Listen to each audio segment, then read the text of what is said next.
हटे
स्वागत और मैडम को भी निवेदन करना कि आप मंच पर पधारो।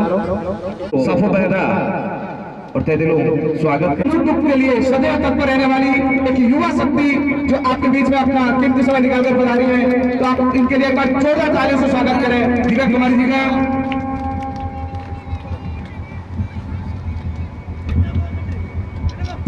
बाकी जो बीच में खड़े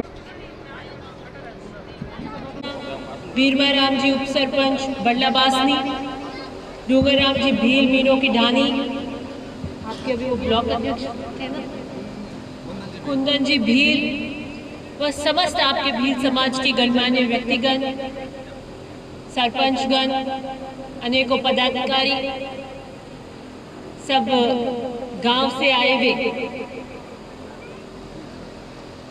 मुख्य नेतागण,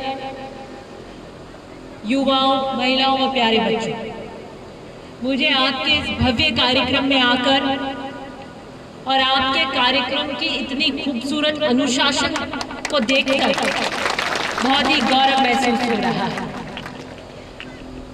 मेरा बहुत ज़्यादा व्यस्त कार्यक्रम चल रहा है क्योंकि मैं विधानसभा क्षेत्र के दौरों पर, और जब आप एक साइड के दौरों पर जाते हो तो किसी भी आयोजन में आने के लिए बड़ी मुश्किल होती है, क्योंकि आज आपका विशेष रूप से अनुरोध था कि मुख्य अतिथि के रूप में आप हमारे 19 तारीख को आए, तो फिर मैंने आज टूर भी यही करा।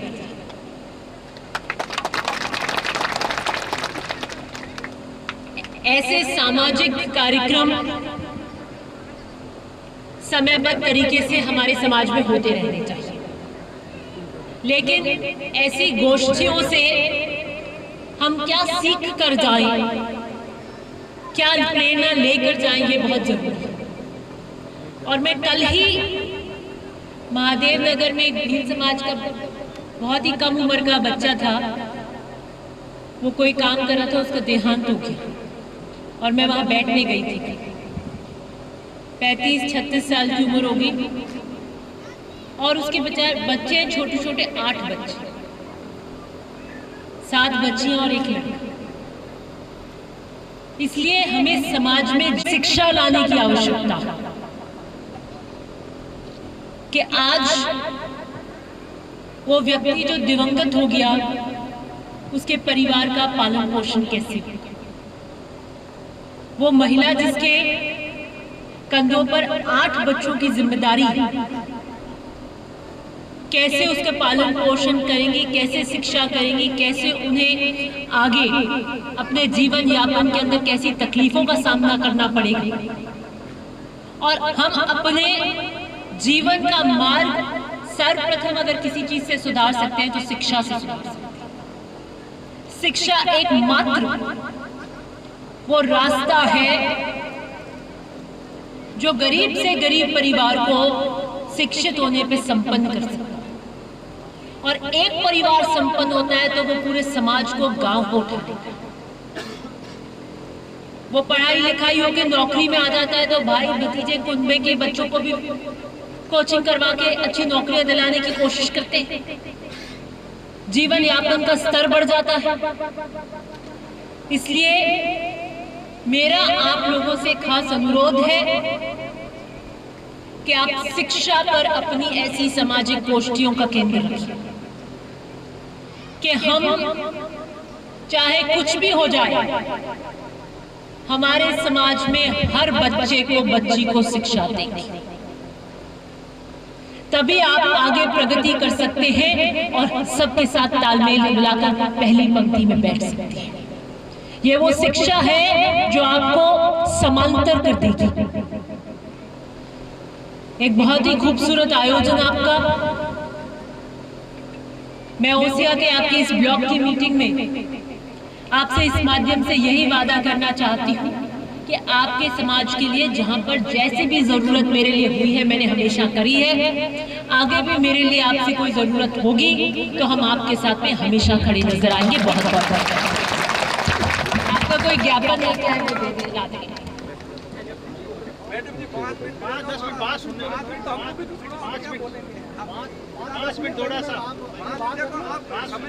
दिव्या जी मदेरणा के पास बहुत कम समय है, जैसा कि उन्होंने बताया कि अभी विधानसभा के दौरे चल रहे हैं।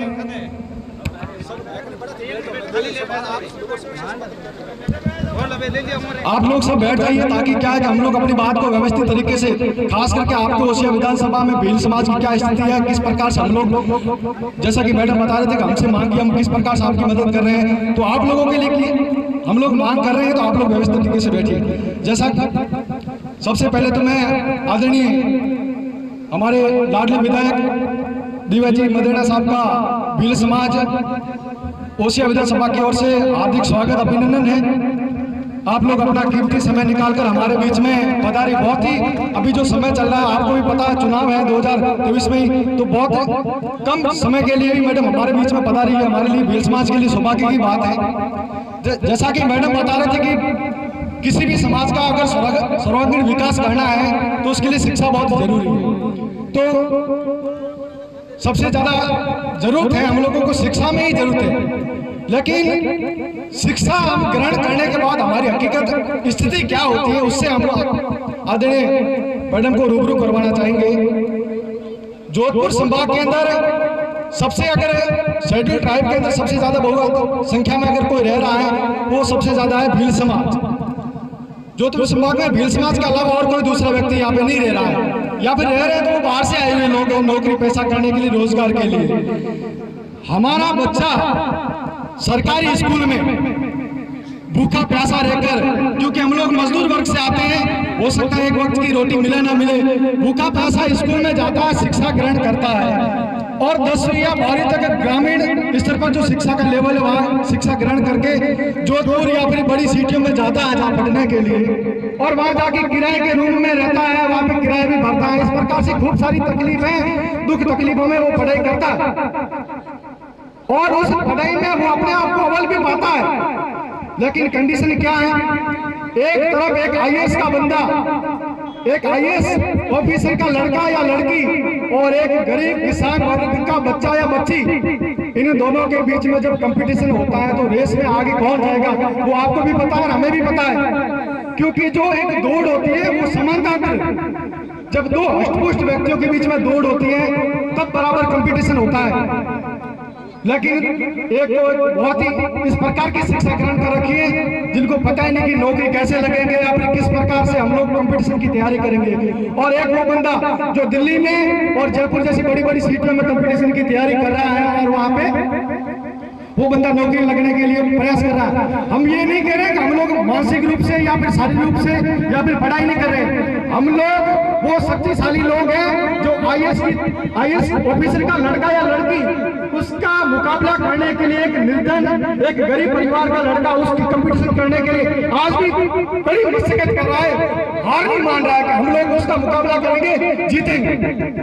तो इस समस्या का समाधान करने के लिए हमने जोधपुर संभाग के अंदर डीटीसी की मांग की। डीटीएस से क्या, जैसा कि आदरणीय दीवा जी के हाथ में है वो लेटर रेगिस्तानी जनजाति विशेष क्षेत्र, ये जोधपुर संभाग के अंदर रेगिस्तानी जनजाति विशेष क्षेत्र की मांग कर रहे हैं। ये मांग इसलिए कर रहे हैं जैसे उदयपुर डिवीजन के अंदर टीएसपी और नॉन टीएसपी पॉलिसी बनी हुई है, जिसमें क्या रहता है कि जितने भी भील समाज के टीएसपी क्षेत्र के अंदर रहने वाले लोग हैं वही सिर्फ नौकरी लगेगी उसी क्षेत्र में, और उसके लिए निर्धारित सीटें भी रहती है। तो उसी प्रकार से वो प्रणाली हमारे जोधपुर डिवीजन में भी की जाए, ताकि बाहर से भील समाज का व्यक्ति यहाँ आके नौकरी नहीं करे और यहाँ के लिए सीटें निर्धारित हो, ताकि यहाँ की सीटें निर्धारित होगी तो यही का बंदा कांस्टेबल भी बनेगा, ग्राम सेवक भी बनेगा, पटवारी भी बनेगा, जितनी भी पोस्टें आएगी। अब जैसे आरएस की पोस्टें आती है तो टीएसपी क्षेत्र के लिए अलग से सीटें निर्धारित होती है। आज भी जोधपुर संभाग के अंदर एक भी भील प्रॉपर आरएस नहीं बन सका है, जबकि उदयपुर डिवीजन में खूब सारे आरएस ऑफिसर बन रहे हैं। तो इस समस्या का समाधान करने के लिए एक ही पॉलिसी है, और इसकी मांग करने के लिए हमने हर विधायक को जोधपुर संभाग के अंदर जितने भी विधायक हैं उन तक हमारी मांग पहुंचाई, उन तक बात भी पहुंचाई, और ये बात विधानसभा तक भी पहुंची। और रेगिस्तान जनजाति क्षेत्र विभाग का जो उदयपुर में कार्यालय है वहां तक भी उन लोगों ने हमारी मांग को जायज माना कि जोधपुर डिवीजन के अंदर रहने वाले भील लोग निर्धन हैं और इनकी ये वाजिब मांग है, इस मांग को मानना चाहिए। तो अशोक जी गहलोत सरकार ने 2020 में हमारे डीटीएस से जो पॉलिसी थी उसकी मांग को भरपाई करने के लिए मारवाड़ जनजाति विकास बोर्ड बनाया, जैसा कि आप लोगों को भी पता है। लेकिन हमारी जो मुख्य मांग है कि हम लोगों को नौकरियों में आरक्षण दो, हमारे लिए अलग से स्पेशल योजना बढ़ाओ, ताकि हम लोग के लगे रोड भी बढ़ा सकते हैं, हम घर भी बढ़ा सकते हैं, हम बिजली भी लाएंगे, हम सब कुछ करेंगे। क्योंकि जब हमारे पास शिक्षा है और शिक्षा के लिए हम लोग जो मांग कर रहे हैं नौकरी के लिए, वो नौकरी नहीं मिलेगी, क्योंकि हमारे पास वो सुख सुविधाएं, वो संसाधन नहीं है जो संसाधन दूसरे सक्षम कौमों के पास है। और दूसरी चीज, तिवरी और ओसिया में भील समाज के लिए एक भी छात्रावास नहीं बना हुआ है। हमारे बच्चे, ओसिया में कॉलेज बनी हुई है, बच्चे बाहर से दूर दराज से गांवों से पढ़ने के लिए भी आते हैं, लेकिन वो पढ़ने के बाद रुकेगा, क्योंकि हमारे पास किराया पे करने के लिए इतने पर्याप्त संसाधन नहीं है, इतने हमारे पास पर्याप्त धन नहीं है। तो इस प्रकार से आप अगर मैडम से करवाते निवेदन रहेगा कि ओसिया और तिवरी के अंदर भील समाज के लिए इस प्रकार की बैठने की व्यवस्था करें, इस प्रकार से हम लोगों के आसरा दें, ताकि हम हमारे बच्चों को पढ़ा सके, उनको वहां पे रहने की सुख सुविधा कर सके। और दूसरी चीज, ये बड़ला जो बासरी बड़ला में है ग्राम पंचायत में, इस भीलों की डांडी में 800 से प्लस भील समुदाय के लोग यहाँ पे रह रहे हैं, यहाँ एक भी आंगनबाड़ी नहीं है। कितनी बड़ी दुविधा की बात है। हमारे जो छोटे बच्चे हैं जिनको प्राथमिक शिक्षा आंगनबाड़ी के माध्यम से मिलती है, तो वो इस प्रकार से जो शिक्षा ग्रहण करने का जो संसाधन है, जो जरिया है, वही हमारे समाज को नहीं मिल रहा, तो हम लोग शिक्षा कर रहे हैं, उसको ग्रहण कैसे करेंगे। तो ये मुख्य मांगे हैं जो आप लोगों के मार्फत में मैडम के समक्ष रख रहा था, और आप लोगों को बात रखनी है। मैं सुनाऊंगा अपनी बात, क्योंकि मैडम के पास बहुत कम समय है, तो आदरणीय विधायक जी अपनी बात रखेंगे वापिस। और ये मैम विधानसभा आप दोबारा विधायक बन के जाए, हमारी ये आपको शुभकामनाएं। अगली बार विधानसभा में हमारे डीटीसी को लेकर प्रखर तरीके से मांग रखेंगे। आदिल भाई,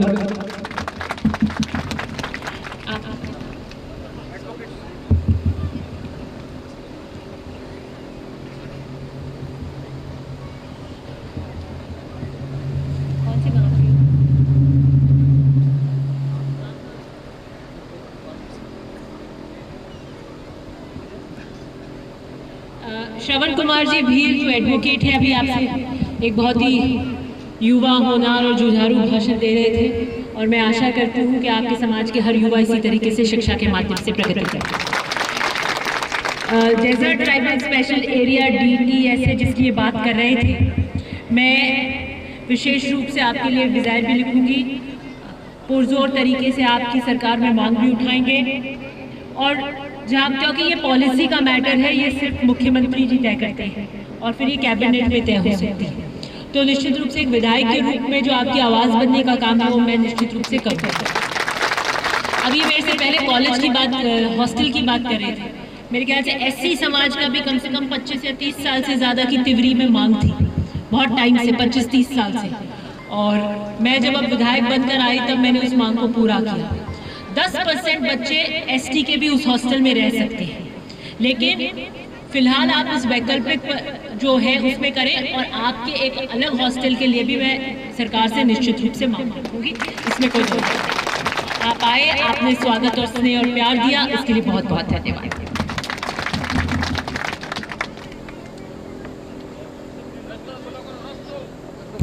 बहुत बहुत धन्यवाद आदरणीय दिव्या जी बदेड़ा मैडम आपका।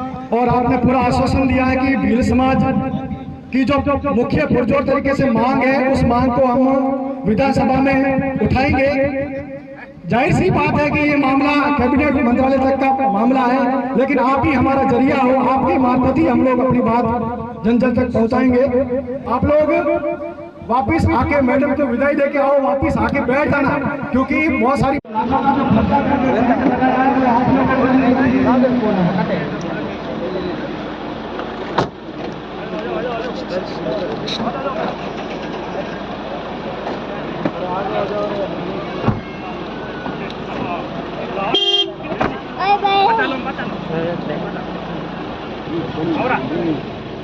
Batal.